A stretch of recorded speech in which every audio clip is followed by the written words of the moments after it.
सच ये है कि कभी कभी भगवान कृष्ण अपनी लीलाओं में कुछ ऐसी मानवीय लीलाएं उन्होंने की जो आने वाले समय के लिए बहुत आवश्यक थी, बहुत आवश्यक।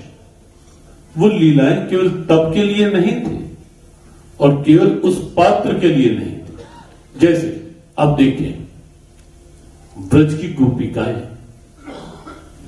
जब श्री कृष्ण आए, रास की दिव्यता थी, जितनी गोपी उतने कृष्ण। बड़ा मीठा प्रसंग है भागवत, जितनी गोपी उतने कृष्ण, रास की दिव्यता। लेकिन जैसे ही गोपियों के मन में अहंकार आया कि हमने अपने पुरुषार्थ के बल, अपने भाव साधन के बल से कृष्ण को खींच लिया अपने पास और कृष्ण हमारे पास है, इस अहंकार आ गया और एक क्षण में कृष्ण लुप्त हो गए वहां से और ब्रज गोपियां देखती रही। ये क्या था? वैसे ब्रज गोपियों का जो प्रेम है, उस प्रेम की कहीं कोई तुलना नहीं है। विशुद्ध प्रेम का नाम है गोपी, विशुद्ध प्रेम का, निश्चल प्रेम, निष्कपट प्रेम, निष्काम प्रेम का नाम है गोपी।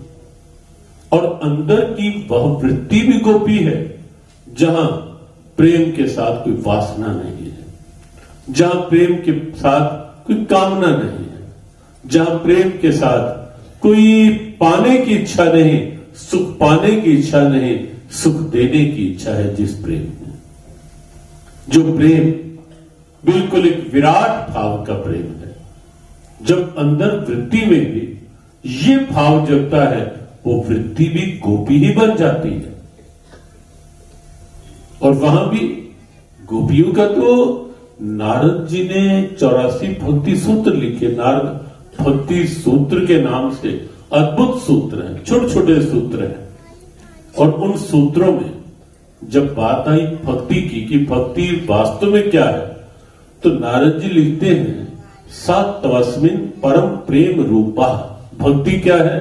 भक्ति परम प्रेम रूपा है, केवल क्रिया नहीं, अंदर का प्रभु के प्रति प्रेम, ये सच्ची भक्ति है, नारद जी ने कहा। और कैसा प्रेम, उदाहरण की जब बात आई तो नारद जी ने अगले सूत्र में कहा, यथा व्रज गोपिका नाम। प्रेम कैसा? जैसी व्रज की गोपियों का प्रेम था।